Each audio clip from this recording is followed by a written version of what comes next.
संघटनेमध्ये जेव्हा कार्यकर्ता एक विशिष्ट अनुभव मिळवतो, काही वर्ष तो जेव्हा काम करतो, तेव्हा स्वाभाविकपणानं त्याच्या वागण्या बोलण्यातनं कल्याणाश्रम दिसला पाहिजे असं म्हणतात.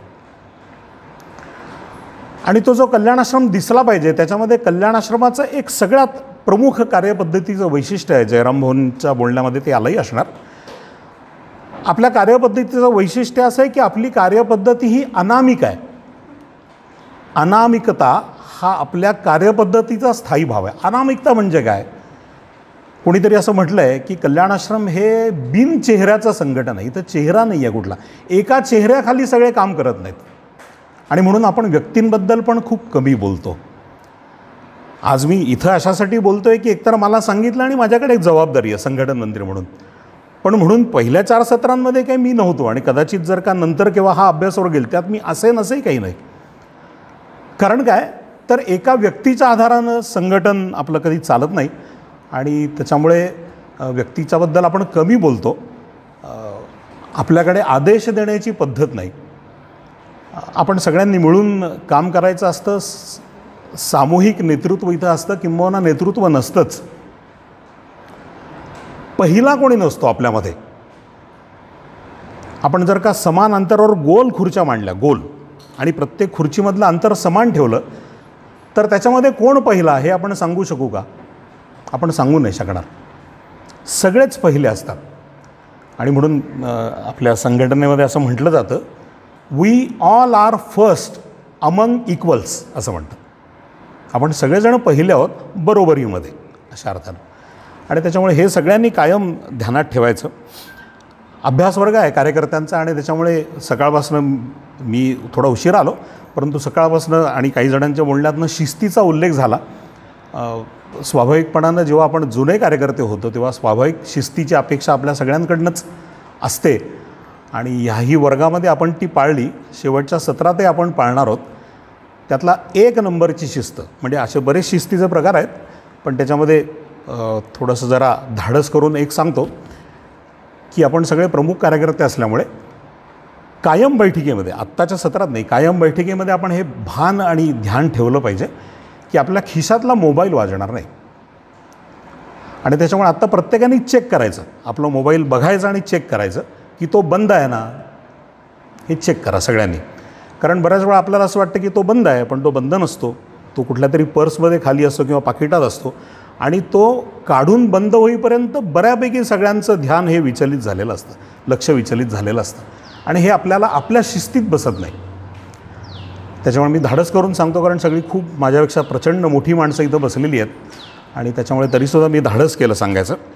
हे कायम लक्षात ठेवायचं. बैठकांमध्ये सुद्धा संघाचे एक ज्येष्ठ स्वयंसेवक आहेत डॉक्टर काका कुकडे, खूप मोठ्या स्तरावर त्यांनी काम केलेलं आहे. ते एकदा बोलताना असं म्हणाले की आपल्या प्रत्येकाला दिवसातनं 5 मिनटं परिवाराच्या विचाराशिवाय जगता आलं पाहिजे. परिवार म्हणजे संघपरिवार नाही, माझा परिवार, माझी मुलगी, माझा मुलगा, माझी पत्नी, माझे आई बाबा, ह्यांचा विचार आला नाही डोक्यात, असं 5 मिनटं जगता आलं पाहिजे असं ते म्हटलं. आणि त्याच्यापुढे जाऊन म्हटलं ते अवघड आहे म्हणाले. आणि खरंच आहे, आपण हे सगळेजण जाणतो. 5 मिनटं किंवा 45 मिनटं मोबाईलशिवाय जगता येईल का, ही कल्पना आता लोकांना अवघड वाटायला लागली आहे. म्हणजे मला कोणीतरी असं म्हटलं, कदाचित परिवाराच्या विचाराशिवाय 5 मिनटं जगता येईल, मोबाईलशिवाय कसं जगायचं. आणि 15-20 वर्षापूर्वी जेव्हा मोबाईल नव्हते फारसे प्रचलित, तेव्हा काय होत असेल आपलं सगळ्यांचं. आणि प्रत्येकाने आपल्या मनाशी प्रश्न विचारला पाहिजे की खरोखर इतकं अर्जंट की आत्ता जर का तुम्ही मोबाईल मी अटेंड केलाच नाही तर किती नुकसान होईल. सदा सर्वदा, कायम नाही, बऱ्याच वेळा मोबाईलपासून अडतं, आवश्यकही असतो फार. पण केव्हा तरी एकदा यंत्राच्या किती आहारी जायचं कार्यकर्त्यांनी, किमान महत्त्वाच्या वेळी, याचाही कधी ना कधी विचार केला पाहिजे असं वाटतं. मी धाडस केलं, मी माफी मागतो सगळ्यांची, पण सकाळपासून शिस्तीचा विषय आल्यामुळे आपण वेळी सत्रात आलो, वेळेत जेवण केलं. बऱ्याच वेळा हे आपल्या अंगवळणी पडल्यानंतर आपल्याला घरातही त्याचा फायदा होतो आणि त्याच्यामुळे याचंही भान आपण सगळ्यांनी ठेवलं पाहिजे. सकाळपासून आपण एकत्रित आहोत आता 7-8 तास व्हायला आले आपण सगळे बरोबर आहोत. इंग्लिशमध्ये त्याला असं म्हणतात, जेव्हा असं आपण व्यतीत करतो काळ, तर इंग्लिशमध्ये शब्द आहे की we have spent a day, we have spent a day असं म्हणतो. आणि मला असं वाटतं की we have not spent a day, we have gain a day असं म्हणूयात आपण. आपल्याला एका दिवसाचा फायदा झाला आहे, एक दिवस आपण खर्च नाही केला, एक दिवसाचा फायदा आपल्याला सगळ्यांना झाला आहे. आणि अनेक जणांनी म्हणजे मी मगाशी शहा सरांशी बोलत होतो, तर ते म्हणाले बहुत अच्छा लगा, ते खूप वर्ष काम करतात, बहुत अच्छा लगा म्हणाले, रिफ्रेश झाले. आणि अनेक जुने कार्यकर्ते इथं सगळे बसलेल्यांनाही याचा अनुभव असेल की कल्याण आश्रमाचं प्रचंड आपण काम वर्षानुवर्ष करतो, पण अशा प्रकारच्या अभ्यासवर्गामध्ये शांतपणानं जेव्हा आपण एखादी गोष्ट ऐकतो, तेव्हा केव्हा तरी आपल्या मनाला जाणून जातं की अरे हे तर आपण विसरून गेलो होतो, कल्याण आश्रमाचा हा भाग आपल्या डोक्यात नाही राहिला, आपण विसरून गेलो. हरवतं ना बऱ्याच वेळा, रेटा इतका प्रचंड असतो परिस्थितीचा, रोजच्या कामाचा, आपल्या विषयांचा, व्यवसायाचा इतका रेटा असतो की बऱ्याच वेळा काही गोष्टी विसरून जाण्याची शक्यता असते. हे कोणालाच चुकलं नाही, विसरणं कोणालाच चुकलं नाही ना. मी बऱ्याच वेळा एक उदाहरण सांगितलं, आपल्यापैकी अनेकांना ते माहिती असेल, पण ज्या दोघा तिघांना माहिती नसेल त्यांना मी सांगतो, म्हणजे त्यांना माहिती असेल माझ्या बोलण्यातनं. ते मच्छिंद्रनाथांची गोष्ट सांगतात ना, की नवनाथांमधले सगळ्यात प्रमुख, आणि ते एकदा देशाटनाला गेले आणि एका राज्यामध्ये जाऊन अडकले. तिथल्या राणीनं त्यांचा आदर सत्कार केला. ते आपल्या देशामध्ये पूर्वी जे काही चांगल्या पद्धती होत्या त्याच्यामध्ये काही राज्यांच्या प्रमुख महिलाच असायच्या, त्याच लढायच्या, त्याच शस्त्र तयार करायच्या, असे अनेक पूर्वी गणराज्य असायची. त्यातल्या एका गणराज्यामध्ये ते पोचले होते आणि तिथं ते हरवले. आदर सत्कार केला, त्या राणीला असं वाटत होतं की इतका संत पुरुष आपल्या राज्यात आला आहे, त्यांनी इथून जाताच कामा नाही. अशा योजना केल्या की तेही तिथं हरवले आणि ते बऱ्याच काळ आपल्या आश्रमात परतले नाहीत, म्हणून सगळे शिष्य कासावीस झाले. आई भेटल्या नाही की जे होतं मुलाचं तसं झालं लेकरांचं. गोरक्षनाथ त्यांचे 2 नंबरचे पट्ट शिष्य. त्या गोरक्षनाथ म्हणाले मीच बाहेर पडतो आणि गुरु कुठे आहेत बघतो. आणि ते फिरत फिरत या राज्यामध्ये आले गोरक्षनाथ, आणि त्यांच्या लक्षात आलं की आपला गुरु इथे आहे आणि तो अडकला आहे, तो विसरला आहे. मी कशासाठी बाहेर पडलो आहे ह्याचाच विसर गोरक्षनाथांना पडला. त्या आदरातिथ्यामुळे, त्या राणीच्या योजनांच्यामुळे, तिच्या चालाखीमुळे त्यांना विसर पडला. आणि म्हणून ती कथा आहे ना की ते गवयाचं रूप घेऊन गेले आणि त्यांनी मृदुंग वाजवायला सुरुवात केली. आणि मृदुंगामधनं एक ध्वनी यायचा, त्या जो फक्त त्या मच्छिंद्रनाथांनाच कळला. तो ध्वनी होता चलो मच्छिंदर गोरख आया. आणि एकदम ते समाधीतनं जागे झाले आणि त्यांच्या लक्षात आलं आपण कशासाठी निघालो होतो, आपलं काम काय, आपलं जीवन कशासाठी आहे, आपला अवतार कशासाठी आहे आणि आपण कुठं फसलो आहे. आता हे गोरक्षनाथांचं घडलं, त्यामुळे आपल्याला तर परमिशनच आहे असं घडायला. विसरतो आपण, अनेक गोष्टी आपल्या लक्षात राहत नाहीत. आणि अशा प्रकारचे जे अभ्यासवर्ग आहेत ना, ते अभ्यासवर्ग ती आठवण करून देण्याचं काम करतात. कशासाठी करतो, का करायचं, योजनापूर्वक का करायचं, योजना कशाला करायची, ठरवून वेळ कशाला द्यायचा. सहज 2 मित्र आहेत त्यांच्याबरोबर मी जातो, मग ते 2 मित्र नाही गेले तर मीही नाही जाणार, असं कसं चालेल. माझ्याकडे आज अध्यक्ष सचिव जबाबदारी म्हणून करायचं, पण ही नसतानाही करायचं कारण मी कार्यकर्ता आहे. अशा अनेक गोष्टींचं भान आपल्याला या वर्गांच्या मधनं एका अर्थानं मिळत असतं. आणि मला खात्री आहे की आपण सगळ्यांनी ते पाळलं. आपण सगळेच प्रमुख कार्यकर्ते आहोत. आणि इथं ज्युनियर सिनियर असा ह्या लेवलला आल्यानंतर भागच नसतो ना. कार्यकर्ता ह्या स्तरावर आपण सगळेच जण एक आहोत, कोणीही मोठा कोणी छोटा असं नाहीच आहे काही. आणि त्याच्यामुळे मी तुम्हाला सांगण्याचा काही विषयच नाही, हे तुम्ही पण मला सांगितलं पाहिजे की तुमचं हे चुकतं आहे, तुमचं हे राहतं आहे. कार्यकर्त्यांना एकमेकांना हे सांगण्याचा अधिकार आहे, कारण कार्यकर्ते हे सांगितल्यानंतर वाईट वाटून घेत नाहीत कार्यकर्ते. आणि त्याच्यामुळे या अशा अभ्यासवर्गाचे खूप चांगले फायदे असतात, आपण सगळ्यांना जाणवतो. कल्याणाश्रमाच्या वाटचाल आणि आपलं उद्दिष्टांच्या संबंधानं इथं चर्चा झाली. जोशी सरांनी तो मुद्दाही मांडला असेल आपल्या सगळ्यांच्या समोर. आणि आपल्या सगळ्यांच्या लक्षात आलं की आपण का करतो हे सगळं. जनजाती समाजाचा सर्वांगीण विकास हा मुद्दा आपण सगळ्यांनी डोळ्यासमोर ठेवला आहे. पण जनजाती समाजाचा सर्वांगीण विकास फक्त आपल्याला करायचा असं नाही आहे. एकट्या जनजाती समाजाचा विकास जर का केला तर मग आपल्याला कदाचित आदिवासी संघटना म्हणतील. अशा अनेक संघटना आहेत की ज्या एका जातीच्या आहेत आणि त्या जातीपुरता विचार करतात. रादर अन्य जातींच्याबद्दल ते कटुता पण उत्पन्न करतात. अशा अनेक जनजाती क्षेत्रामध्ये काम करणाऱ्या संघटना आहेत की त्या तिथं काम करतात, परंतु ते इतर जातींच्याबद्दल द्वेष निर्माण करतात. ते असं म्हणतात की फक्त आमची ही जात वर गेली पाहिजे, आमचं विश्व काय एवढंच, हे आमचे बाकी शत्रू आहेत, हे आमचे समाजाचे शत्रू आहेत असं म्हणतात. त्याला ट्रेड युनियनिझम म्हणतात ना. ट्रेड युनियनमध्ये कसं असतं की मालक आणि नोकर यांच्यामधला संघर्ष असतो. सगळ्या ट्रेड युनियन्स म्हणतात की मालक हा चोर आहे, मालक हा मजुरांचं शोषणच करतो असं म्हणतात. आणि म्हणून मग प्रसंगी जेव्हा त्या मालकाशी वाटाघाटी फिसकटतात तेव्हा तो मजूर त्या ट्रेड युनियनचा ती फॅक्टरी जाळायलाही कमी करत नाही. फॅक्टरीशी काही लागेबांधेच नसतं, अटॅचमेंटच नसते ना. त्याला फक्त शिकवलेलं असतं की आपली मजुरी त्यासाठी काम करायचं, देशहितासाठी काम नाही करायचं. म्हणून कुठली तरी संघटना असं म्हणते ना, भारतीय मजदूर संघ, की देश के हित में करेंगे काम का लेंगे पूरा दाम पूर्ण घेऊ, पण काम कशासाठी करायचं, देशहितासाठी करायचं. वनवासी कल्याणाश्रम जनजाती समाजाचं संघटन करतं आहे, पण आम्हाला फायनली हा देश उभा करायचा आहे आणि या देशाचा सुपुत्र वनवासी असल्यामुळे आणि तो काहीसा या सगळ्या शर्यतीत मागे पडल्यामुळे त्याच्यामध्ये काम करतोय आपण. पण त्याच्यामध्ये काम करत असताना आमच्या डोक्यामध्ये पक्क आहे की मी म्हणजे माझा वनवासी समाज हा या भारत मातेचा सुपुत्र आहे. आणि फायनली हे वनवासी कल्याणाश्रमाचं सगळं संघटन हे आम्हाला त्या देशाशीच जोडायचं आहे. देशाला मोठं करायचं आपल्याला. पण देशाला मोठं करायचं तर देश म्हणजे कोण, देश म्हणजे काय, तर देश म्हणजे समाजातला राहणारा प्रत्येक घटक जेव्हा मोठा होईल, प्रत्येक घटक जेव्हा केपेबल होईल, तेव्हा देश केपेबल होईल, देश समर्थ होईल. मग त्याच्यामध्ये वनवासी पण मागे राहता कामा नये ना. आपण जर का असं म्हटलं की एका रथाला 2 चाकं आहेत आणि रथ जर का नीट पळायचा असेल तर दोन्ही चाकं सुदृढ पाहिजेत, नीट पाहिजेत. एक चाक वनवासी, एक चाक नगरवासी, सगळे. एक चाक वनवासी नावाचं चाक जर का निखळून पडलं, ते नीट धावत नसेल तर देशाचं गाडच पुढे जाणार नाही ना. कसं शक्य आहे.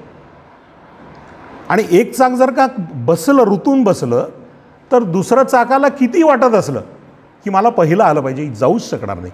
3 पायाची शर्यत आहे. 2 पाय एकमेकांना बांधल्यानंतर समन्वय ठेवूनच पळायला लागतं, नाही तर पडू.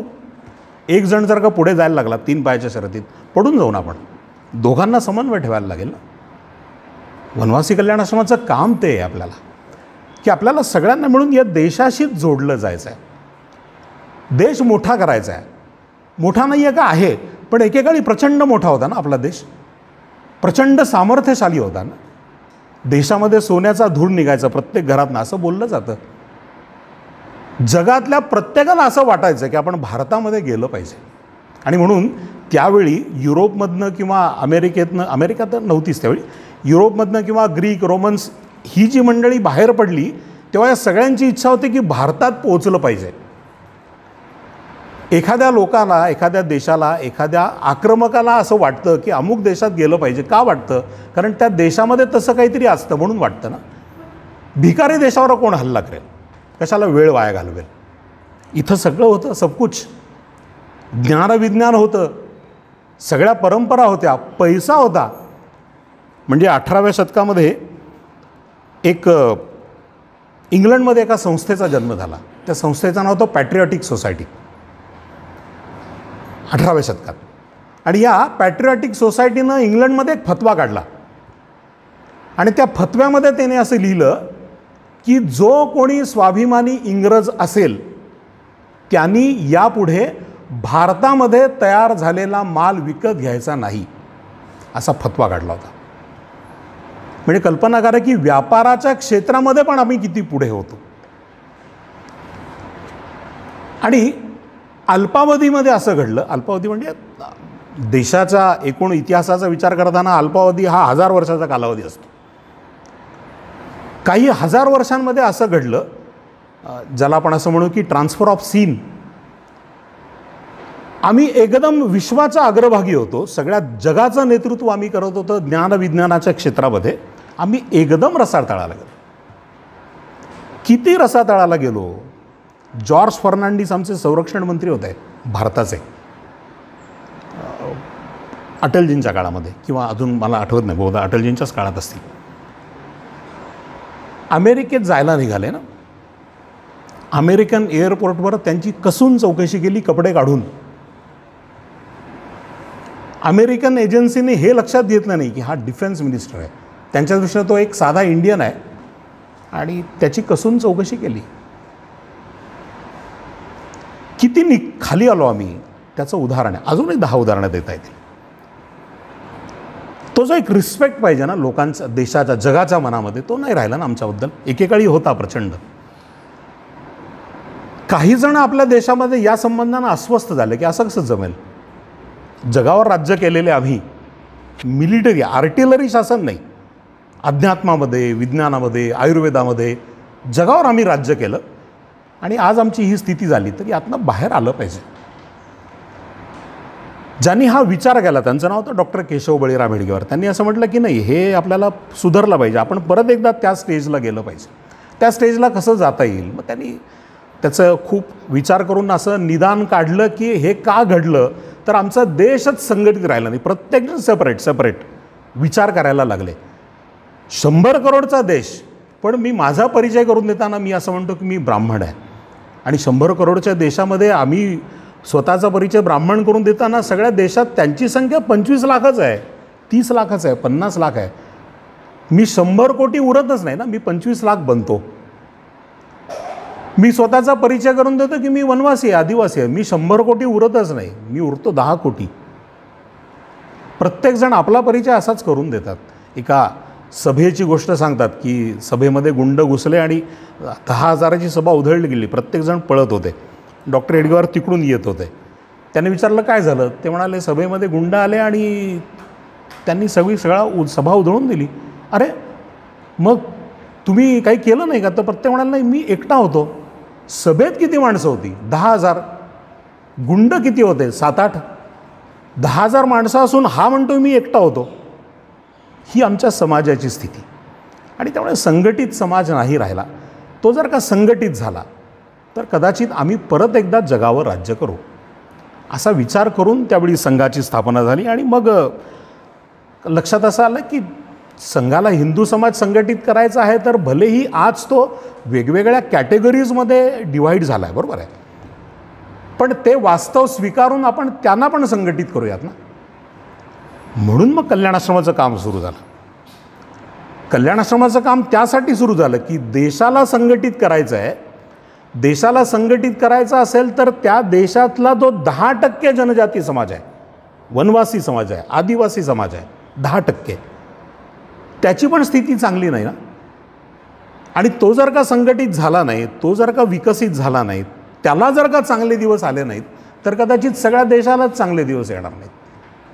आणि म्हणून वनवासी कल्याणाश्रमाने असं ठरवलं की त्याच्यासाठी काम करायचं, त्याला संघटित करायचं, त्याची सेवा करायची, त्याचा विकास करायचा. आणि त्याची सेवा, त्याचा विकास करत असताना नेतृत्व पण त्याचं, आणि ते नेतृत्व तुम्ही आम्ही सगळ्यांनी मान्य करायचं. नेतृत्व ते त्या समाजाचं. आता ह्याचा अर्थ हा आपल्या समजण्यापुरताच तो म्हणतोय मी. तो असं म्हणण्याचा आपल्याला अधिकार नाही, कारण आपण सगळे ना. पण ते नेतृत्व बघून ते मान्य करायचं, असं ठरवून एका अर्थानं आपण सगळ्यांनी कल्याणाश्रमाची स्थापना केली. इतकी वर्ष आपण काम करतो आणि अचंबित करावा असा पराक्रम आपण गेल्या 65 वर्षामध्ये केलेला आहे. खूप मोठं उद्दिष्ट आपण गाठलं, पण अजून काही त्यात यशस्वी स्वाभाविकपणानं झालेलं नाही 100%. कारण ते उद्दिष्ट गाठण्यासाठी ज्या अडथळ्याची शर्यत पार करायला लागतं ना, अडथळे, ते अडथळे काही कमी नाही आहेत, काही प्रचंड अडथळे आहेत. सोपं नाही आहे. मुळात वनवासी समाज हा किंवा देश ह्या स्थितीमध्ये आत्ता आला आहे, ह्याला आपणच कारणीभूत आहोत. 100% दोष आपण आपल्याकडेच घेऊयात. कारण मग दुसरीकडे रोग झालं की आपण आपली सुटका होते ना अपराधातनं. पण हे प्रयत्न केले कोणीतरी ठरवून, अशांनी प्रयत्न केले की ज्यांना भारताचं मोठेपण खपतच नव्हतं. त्याच्यामध्ये पहिल्यांदा तर इंग्रज, म्हणजे मुसलमानांचा कालावधी जाऊन आता खूप वर्ष झाली ना, त्याची धुळदांड प्रचंड आपण बघतो. काहीच राहिलं नव्हतं ना. तुळजाभवानी पण राहिली नव्हती. जीवन खपवायला लागलं महाराजांना, तेव्हा ती तुळजाभवानी वाचली. असे अजून देशभरात त्यांच्या विरुद्ध लढलेले खूप गोष्टी आहेत. परंतु नंतर इंग्रज आला ना, तो फार चालाक होता. त्यांनी इतिहासाचा अभ्यास केला भारताचा. त्याच्या लक्षात आलं की यांच्यामध्ये इतकं प्रचंड सामर्थ्य आहे की फार काळ काही आपण भारतावर राज्य नाही करू शकणार. घडलंही तसंच, फार काळ त्यांनी राज्य केलंच नाही. पण दुसरं लक्षात आलं की ह्याला जर का असं सोडलं भारताला, आणि भारताने जर का प्रचंड प्रगती केली तर कदाचित विश्वातलं त्याचं स्थान पण डळमळीत होईल. आणि मग त्याच्या लक्षात आलं की भारतावर राज्य करण्याचे जे अनेक मार्ग आहेत, त्याच्यातला सगळ्यात प्रमुख मार्ग असा आहे की भारतातल्या लोकांमध्ये ऑलरेडी जाती जमाती आहेतच. थोडं फाटलंच आहे कापड, ते जरा प्रयत्नपूर्वक अजून फाडूयात. आहेत ना जाती जमाती, तर आपण असं खतपाणी घालू की त्या जाती जमातींनी स्वतःचा मी हिंदू, मी भारतीय हा परिचयच विसरले पाहिजे. असा प्रयत्न त्यांनी केला. दुर्दैवानं त्यांच्या या प्रयत्नाला असाधारण यश आलं.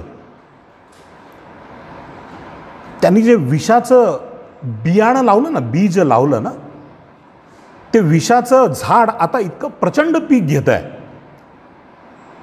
आम्हाला कळतही नाही की आम्ही त्या विषाच्या त्या पिकाचे बळी आहोत. आम्हाला कळत नाही आहे त्याच्यामध्ये. अशा अनेक समस्या आज त्याच्यामध्ये आहे. किती आहेत? बारीक बारीक सोडून द्या. जातीचा विषय आला. खरं म्हणजे आजही सगळ्या प्रकारचं डिजिटलाइज जीवन होऊन सुद्धा आमच्या सगळ्यांच्या मनामधनं जात सर्वस्वी हद्दपार झाली असा दावा नाही आपण करू शकत. एका धुक्याचं उदाहरण नाही द्यायचं आपण. सर्वसाधारणपणानं समाज हा दावा नाही करू शकत. आमच्या वागण्या बोलण्यातनं केव्हा तरी एकदा ते जाणवतंच. आणि ते जाणवतं म्हणजे ते जाणवताना ती विषमता पण जाणवते बऱ्याच वेळा. भास्कररावजी नेहमी असं म्हणायचे ना की तो जनजाती समाज, तो बिचारा आहे, तो मागासलेला आहे, त्याच्यासाठी काहीतरी केलं पाहिजे. एका विशिष्ट स्टेजनंतर आम्हाला हे विसरता येईल का, असं भास्करराव विचारायचं. आम्ही जेव्हा आमच्या मनामध्ये तो असा आहे, तो मागासलेला आहे, त्यांना नाही कळत. आणि म्हणून मग कोणातरी मुद्दा मांडला नाही की आम्ही गावांच्यामध्ये जातो आणि तिथल्या महिलांना बोलतं करायचा प्रयत्न करतो, पण त्या बोलतच नाहीत. मला आपल्या कोणाच्या हेतूंवर शंका उपस्थित करायच्या नाहीत, पण जरा स्वतःच्या मनाशी प्रश्न विचारला पाहिजे की त्यांनी बोलतं होऊन बोलणं करण्यासाठी त्यांना बोलण्याची संधी आम्ही किती देतो. का आमच्या सगळ्यांच्या मनामध्ये असं असतं की तो मागासलेला समाज आहे आणि त्याच्यापुढे जाऊन आपल्याला मार्गदर्शन करायचं आहे. जातानाच आमचा अजेंडा पक्का असतो की तो व्यसनी समाज आहे, आपल्याला त्याचं दारू सोडवायची. अजेंडाच पक्का आहे आमचा. त्याला कळत नाही, आम्हाला जाऊन त्याला समजून सांगायचं आहे. समाजाच्या हे मनातच येत नाही की आपल्याला तिथं जाऊन शिकायचं आहे. त्याच्याकडे 100 अशा गोष्टी आहेत की ज्या शिकल्या पाहिजेत. आमचा अजेंडा पक्का असतो की आम्हाला त्याला शिकवायचं आहे. आपल्या देशासमोर अनेक जी आव्हानं आहेत त्याच्यामध्ये हे एक आव्हान आहे की अजूनही आमच्या मनातनं तो भाव, त्या जातीचा भाव जात नाही. आणि क्षणभर कल्पना करणं, मी आपल्या सगळ्यांना कोणी बोलत नाही. एक साधी म्हण आपण बऱ्याच वेळा बोलतो, अरे तो दिसला नाही, तो काय घरातच पडलेला असतो. हो, घरात पडतो काय, रिकामा न्हावी, भिंतीला तुंबड्या लावी म्हणतो आम्ही आजही. लूज लाईट कॉमेंट आहे ही. न्हावी तुंबड्या लावी म्हणजे काय, ती जात नाही ना जात आमच्या डोक्यात. गाव तिथे महारवाडा आजही म्हण म्हटली जाते, जात नाही आमच्या डोक्यात अजूनही.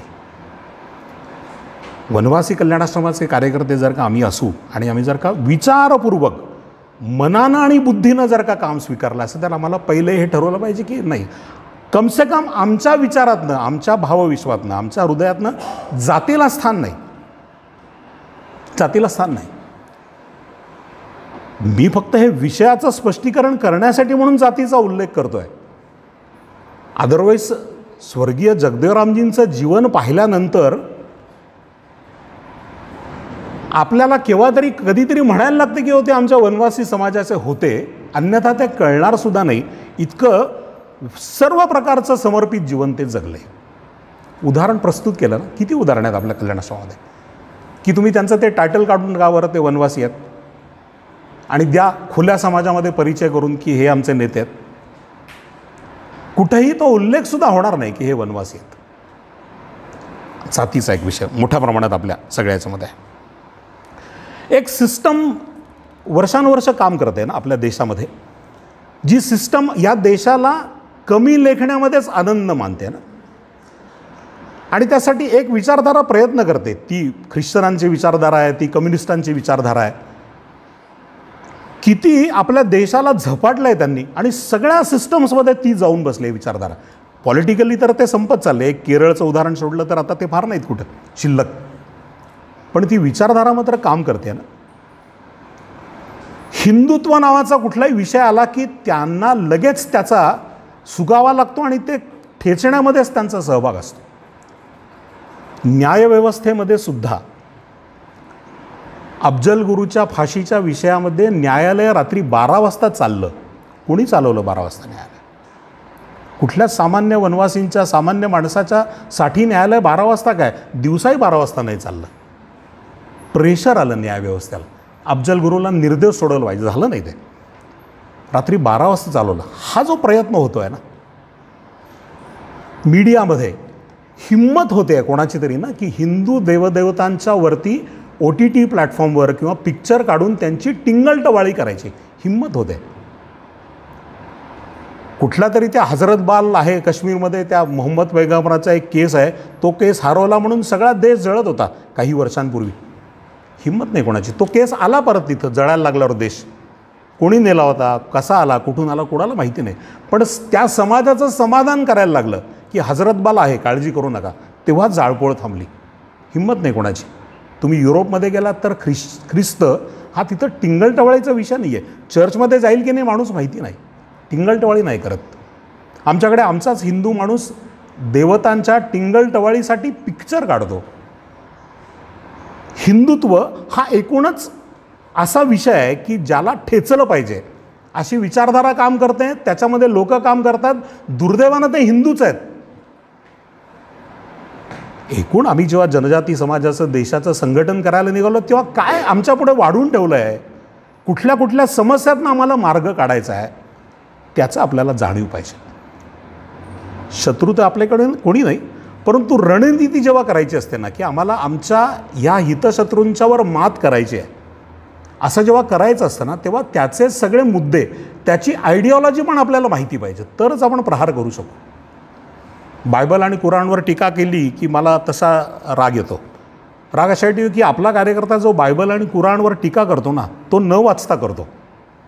बायबल वाचून कोणीच ख्रिश्चन होणार नाही आहे, पण आपण वाचलं आहे का कधी?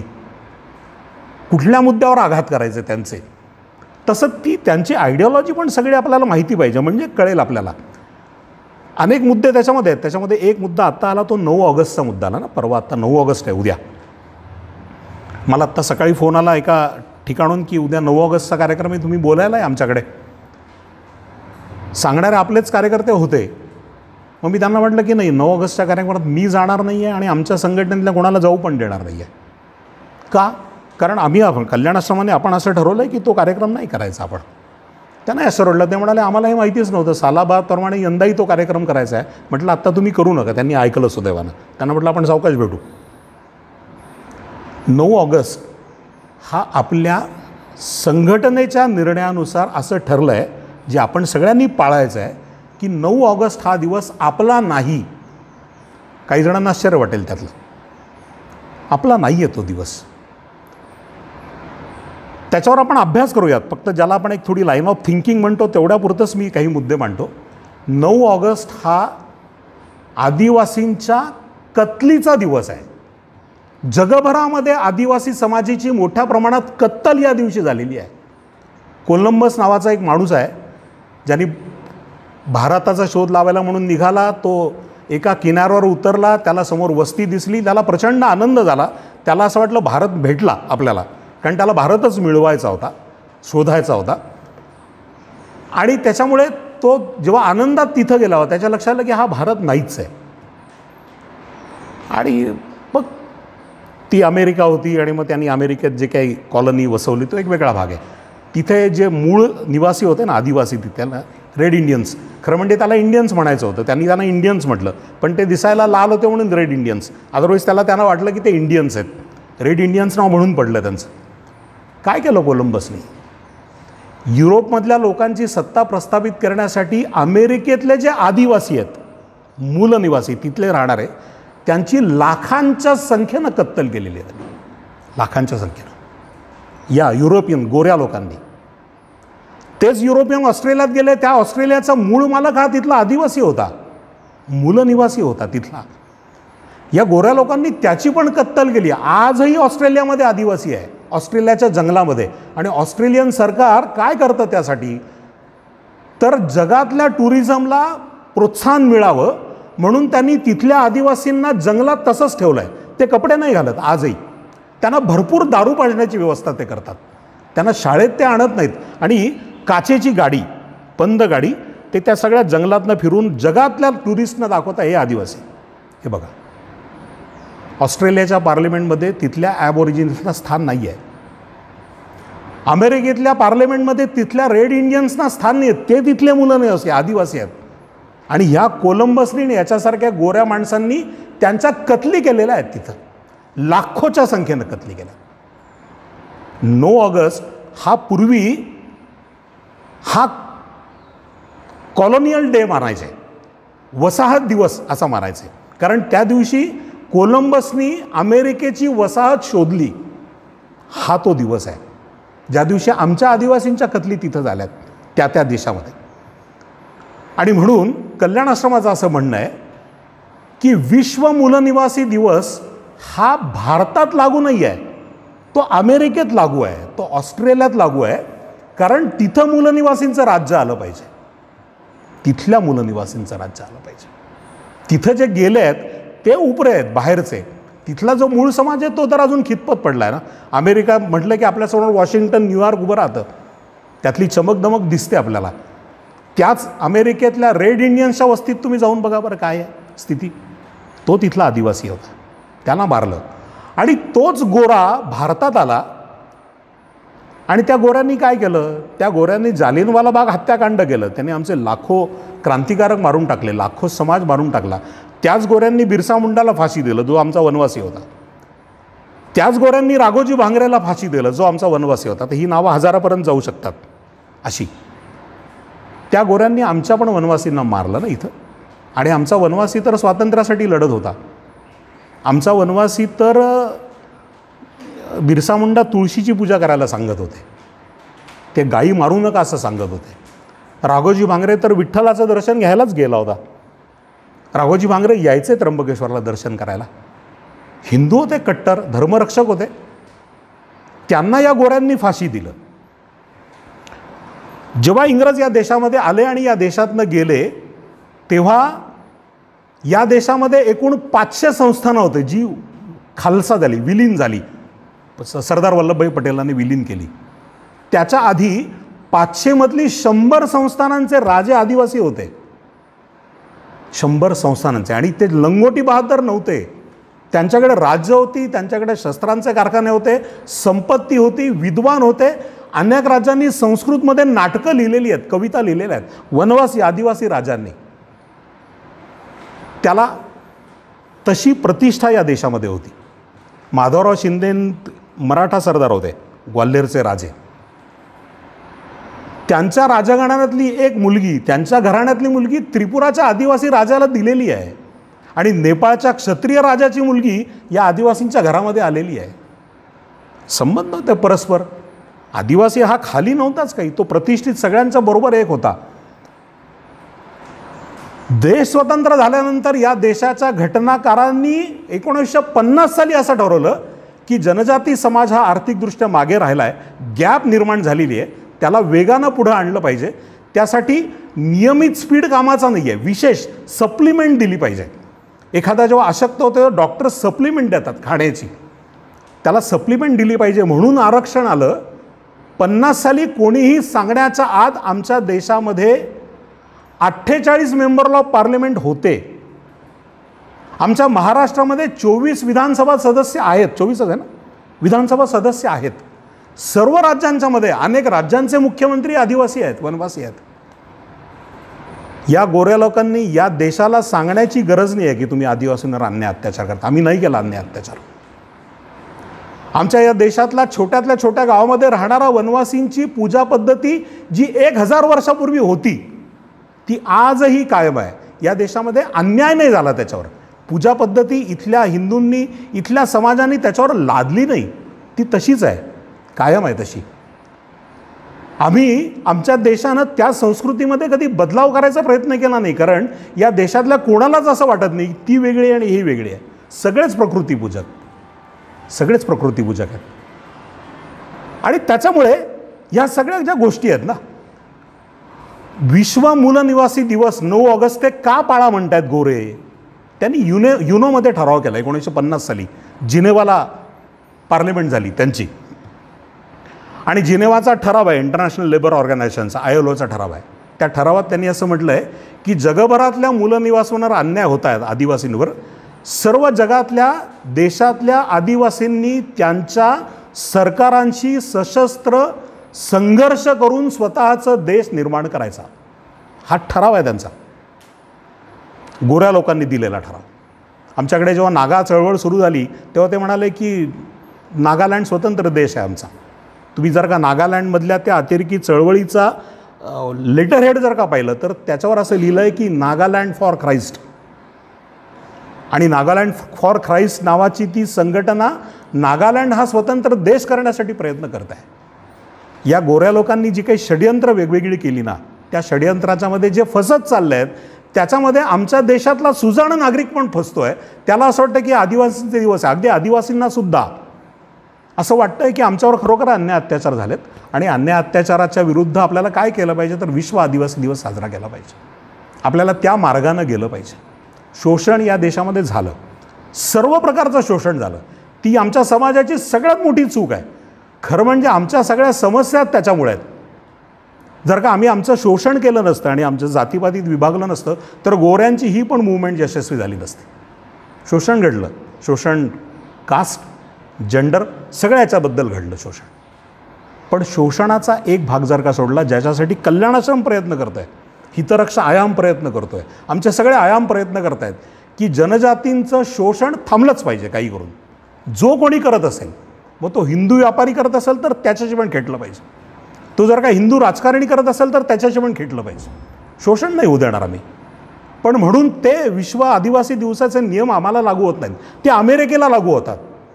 अमेरिकन सरकारच्या विरोधात तिथल्या आदिवासींनी संघर्ष केला पाहिजे, कारण अमेरिकन सरकारने तिथल्या आदिवासींना काहीच दिलं नाही. जगातला एकमात्र भारत देश आहे की ज्यांनी घटना तयार करतानाच जे जे व्हिक्टीम आहेत, जे जे शोषित आहेत त्यांना न्याय दिलेला आहे.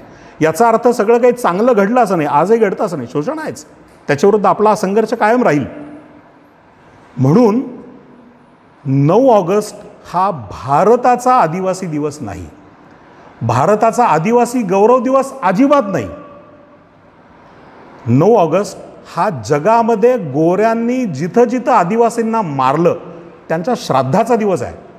आपण उद्या मेलेल्या, बळी गेलेल्या निरपराध आदिवासींना श्रद्धांजली वाहिली पाहिजे, जे अमेरिकेत गेले, जे ऑस्ट्रेलियात गेले, भारतात नाही. पण दुर्दैवानं एका षड्यंत्राच्या अंतर्गत तो गोऱ्यांनी, ज्या गोऱ्यांनी आमच्या बिरसा मुंडांना फाशी दिलं त्याच गोऱ्यांनी दिलेला 9 ऑगस्ट आम्ही साजरा करतोय. आम्हाला तो नाही करायचा साजरा.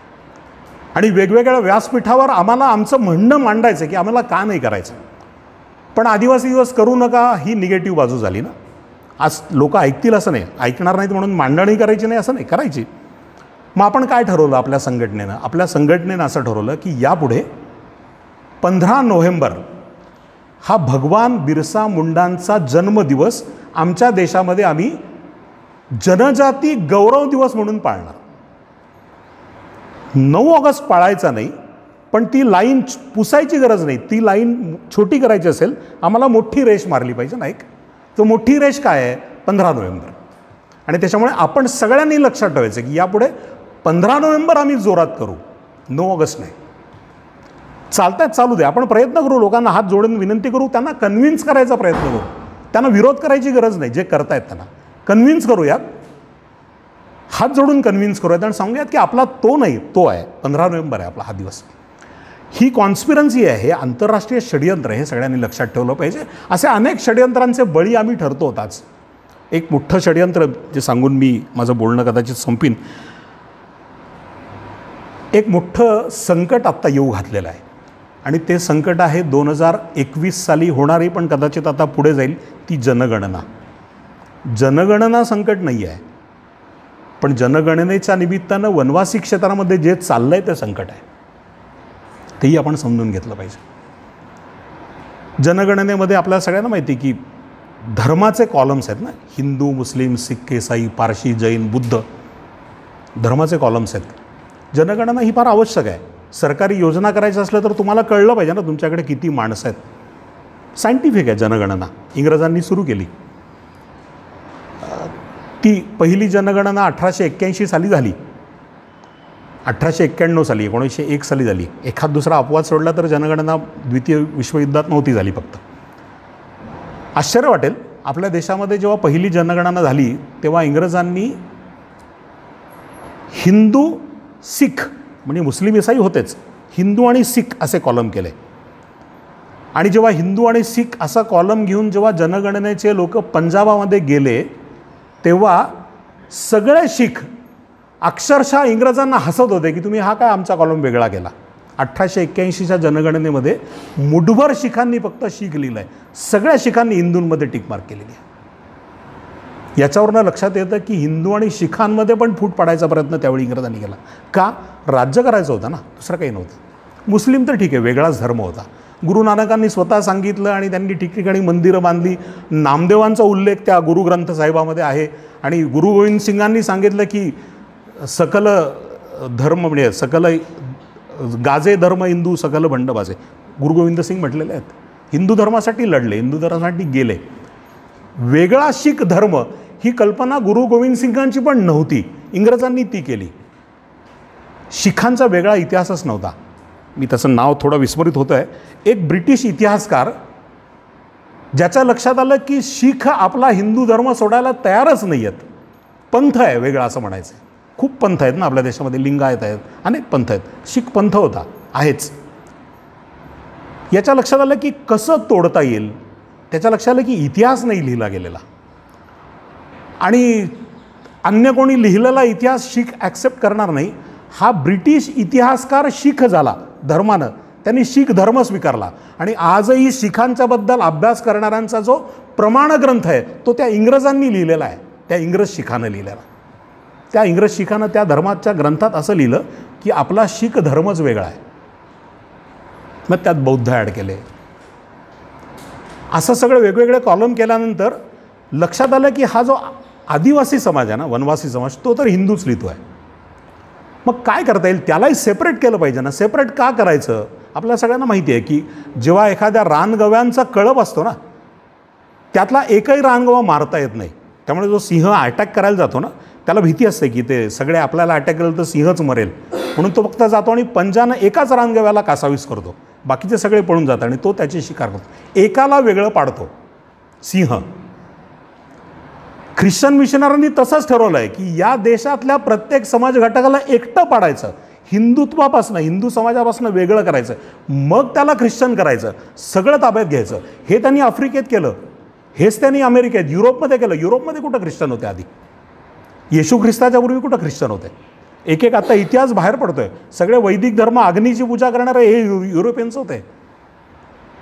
चर्चनी सगळ्यांना वेगळं पाडलं. एका आफ्रिकन बिशपचा एक स्टेटमेंट आला ना मध्यंतरी, बिशप आहे, त्याचं स्टेटमेंट असं आलं की या देशामध्ये आम्ही सगळे राहत होतो आफ्रिकेमध्ये, तिकडून ख्रिश्चन मिशनरी आले आणि त्या ख्रिश्चन मिशनऱ्यांनी ते जेव्हा आमच्याकडे आले ख्रिश्चन मिशनरी, तेव्हा आमच्याकडे जमीन होती, आमची प्रचंड जमीन सुपीक, आणि त्या ख्रिश्चन मिशनऱ्याकडे बायबल होतं.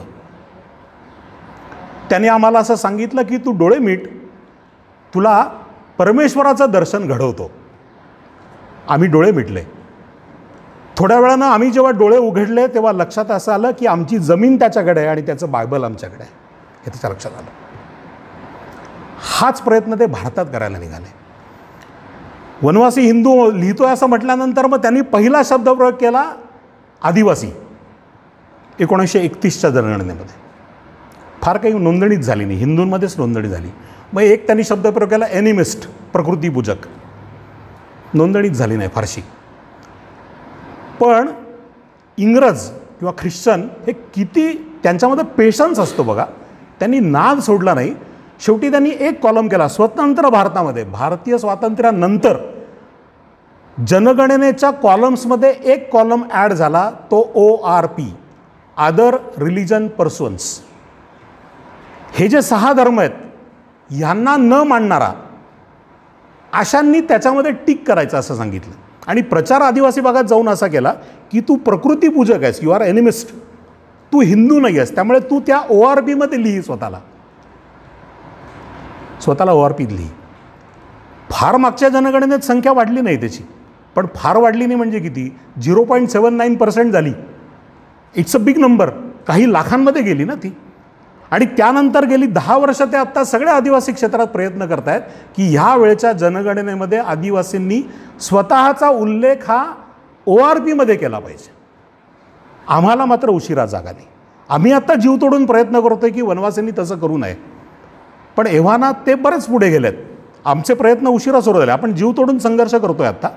ORPचं नाव घेऊन जाण्याची गरज नाही, पण आपल्याला आत्ता आपल्या गावागावामध्ये प्रचार केला पाहिजे की आमच्या वनवासींनी हिंदूच लिहिलं पाहिजे.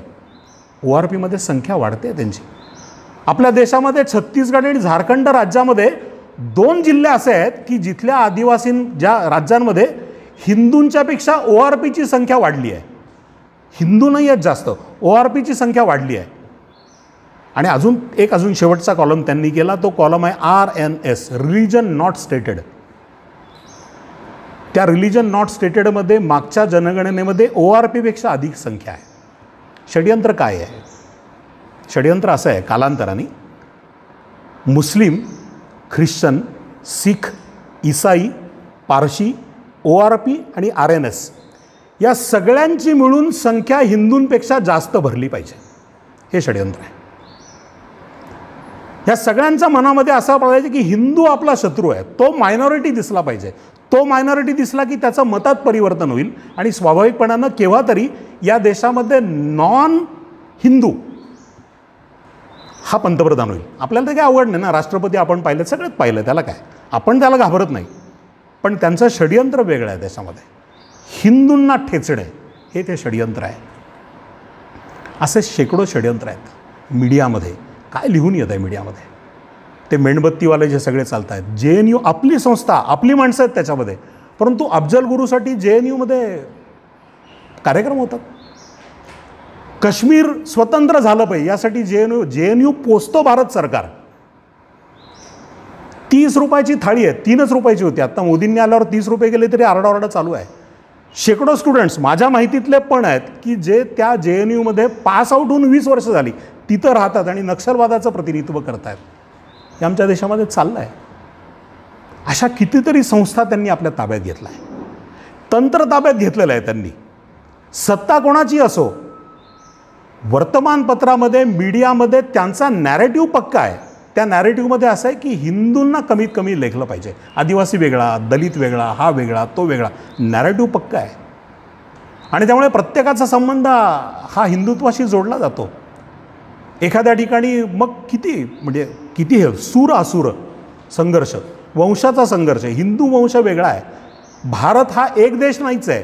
कन्नड वेगळा देश आहे, तेलुगू लोकांचा वेगळा देश आहे, अशी मांडणी करतात मंडळी. रावण हा आमचा आदिवासींचा पूर्वज आहे, ही मांडणी आली, कधीच नव्हती ना ही मांडणी. तुम्ही जर का विचार केला तर ही मांडणी जेव्हा सुरू झाली ना आपल्या देशामध्ये 20-25 वर्षापूर्वी, आम्ही रावणाचे वंशज आहोत, महिषासूर आमचा पूर्वज आहे, आम्ही असुर आहोत, हे सूर आहेत, आम्ही आर्य नाही, हे आर्य आहेत. ही जनजाती क्षेत्रामध्ये चळवळ सुरू झाली. त्यापासनं जनजाती क्षेत्रामध्ये ORPचं प्रमाण वाढलं आहे. बरोबर समन्वयानं प्रयास करतात मंडळी आपल्याला तोडण्यासाठी. आणि त्याच्यामुळे अशा खूप गोष्टी आहेत ज्याचा आपल्याला अभ्यास केला पाहिजे. मी अभ्यास वर्गात हा विषय मांडतो याचा अर्थ काय, मला ज्ञान नाही आहे सगळं, माझी कल्पना पण नाही, अत्यल्प ज्ञान आहे. आपण सगळे मिळून कार्यकर्ते आहोत ना, इथं बसलेल्या प्रत्येकाने या विषयाचा अभ्यास करायचा आहे, पटवून घ्यायचं आहे की का 9 ऑगस्ट करायचा नाही, काय कोलंबसनी केलं, काय ब्रिटिशांनी केलं, काय युरोपियन्सनी केलं, आमची परंपरा काय, या देशामध्ये वनवासींचं स्थान काय होतं. ही षडयंत्र आमच्या डोळ्यासमोर चालतातच कशी ना. एक पिढी नंतर केव्हा तरी आम्हाला विचारेल ना की जेव्हा त्या प्रचंड धर्मांतरण आदिवासी भागात सुरू होतं तेव्हा आमचे बाप काय करत होते, विचारेल ना प्रश्न केव्हा तरी पिढी, हिशेब मागेल ना आपल्याकडनं. त्यांना काय उत्तर देणार होतं. पण त्या पिढीला वनवासी कल्याण आश्रम आहे आणि हे चाललंय, हे नाही जमणार ना. एका खोलीमध्ये अंधारपणे आणि दिवापणे कसं जमेल, दिवा जर काला अंधार नाहीच राहिला पाहिजे ना. आणि त्यामुळे कल्याण आश्रमाच्या कार्यकर्त्यांनी जीव तोडून प्रयत्न करायचे हे विफल करण्यासाठी. आणि हे विफल करण्यासाठी प्रयत्न करायचे असले तर प्रत्येकाला आदिवासी क्षेत्रात जाण्याची गरज नाही आहे. ज्याला तिथं जायला सांगितलं त्यांनी तिथं जायचं, ज्याला सांगितलं की शहरात काम करायचं त्यांनी इथलं संघटन बांधायचं. तिथं काहीच कमी पडणार नाही याची जबाबदारी नाशिक शहरातल्या कार्यकर्त्यांनी घेतली पाहिजे. तिथं नाही काही कमी पडणार. तिथं जर का कमी पडलं तर हे षडयंत्र यशस्वी होतील याची खुणगाठ आपल्या मनामध्ये सगळ्यांनी बांधली पाहिजे. आणि त्याच्यामुळे खूप करण्यासारखं आहे, खूप मिळवलं आपण, पण त्याचं दुप्पट करण्यासारखं भरपूर आहे. एक पक्क आहे की ते षडयंत्र यशस्वी होणारच नाही बरं का, कधीच. ॲटलिस्ट जोपर्यंत संघ कल्याण आश्रम आहे तोपर्यंत तर ते कधीच होणार नाही यशस्वी. याची खुणगाठ आपण पक्की बांधली पाहिजे. यतो धर्मस्ततो जय हा म्हणतात. आमचा अधिष्ठानच एवढं पक्क आहे सत्याचं. सगळ्या मानवतेला दिशा देणारा आमचा धर्म आहे हिंदू धर्म. सगळ्या मानवतेला दिशा देणारी आमची पूजा पद्धती हिंदूंची आणि वनवासींची. त्यामुळे सत्याची बाजू आपल्याकडे आहे. यशस्वी ते नक्की होणार नाही पण डॅमेज तर होत आहे ना. आणि म्हणून डॉक्टर हेडगेवार आणि बाळासाहेबांनी जे सांगितलं की या सगळ्याच्यातनं जर का मुक्त व्हायचं असेल आणि पुन्हा एकदा जगावर राज्य करायचं असेल तर एक गोष्ट कमी आहे, हिंदू संघटित नाही. एक गोष्ट कमी आहे, वनवासी संघटित नाही. आणि त्याच्यामुळे तो संघटित करणं, आपल्या मनातनं जातीपातीचं स्थान बाहेर काढणं, एक समान दृष्टिकोन, सम्यक दृष्टिकोन, एक चांगला भावना मनामध्ये ठेवणं, त्याचा प्रचार करणं की कोण वनवासी आहे, किती मोठा आहे याचा प्रचार करणं, संघटनेची रचना पक्की करणं. इथं बसलेल्या प्रत्येक कार्यकर्त्याला जबाबदारी आहे तर त्यांनी ती जीव तोडून पूर्ण करण्याचा प्रयत्न करणं. बैठका यशस्वी झाल्या पाहिजेत, बैठकीमध्ये कार्यकर्ते आले पाहिजेत, सगळ्यांनी मिळून कार्यक्रम ठरवले पाहिजेत, सगळ्यांनी योजून संपर्क केला पाहिजे. कोण नाही आमच्या संघटनेमध्ये, वकील नाही आहेत आमच्या संघटनेत, आले पाहिजेत वकील. डॉक्टर्स अजून हवेत. न्याय मिळत नाही आहे, न्यायालयाचे इतकं अवघड आहे की शहाणा माणूस पायरी चढत नाही पैसे नसताना, शक्यच नाही. आमचे वकीलच त्याला मार्गदर्शन करी. इतक्या केसेस आहेत. आमच्याकडे चार्टर्ड अकाउंटंट आले पाहिजेत, आमच्याकडे शेतकरी आले पाहिजेत, आमच्याकडे व्यापारी आले पाहिजेत. ह्या कल्याण आश्रम नाशिक शहरामध्ये कल्याण आश्रमाचा ग्रुप हा सर्वस्पर्शी दिसला पाहिजे. प्रत्येक घटकाचं प्रतिनिधित्व इथं आहे. आणि ते जोपर्यंत येत नाही तोपर्यंत आपल्यातल्या लोकांना आराम करायची परवानगी नाही आहे. त्यामुळे तंत्राच्या आधारानं, मंत्राच्या आधारानं आपण आपलं जे उद्दिष्ट आहे ते गाठण्यासाठी जो मार्ग आपण स्वीकारला आहे, संघटनेचा मार्ग, मला असं वाटतं की त्या मार्गावर आपण सगळेजण चालायचा प्रयत्न करू, प्रचंड ताकदीनं चालायचा प्रयत्न करू. परमेश्वर आपल्याबरोबर आहे, पण ते परमेश्वरांनी पण मेघ मारून ठेवली आहे ना. त्यांनी यदा यदा ही धर्मस्य म्हटलं ना, त्यांनी यदा धर्मस्य नाही म्हटलं, यदा यदा ही धर्मस्य. कारण त्याला माहिती आहे की लोक झोपतात आणि त्यामुळे धर्मावर ग्लानी वारंवार येते.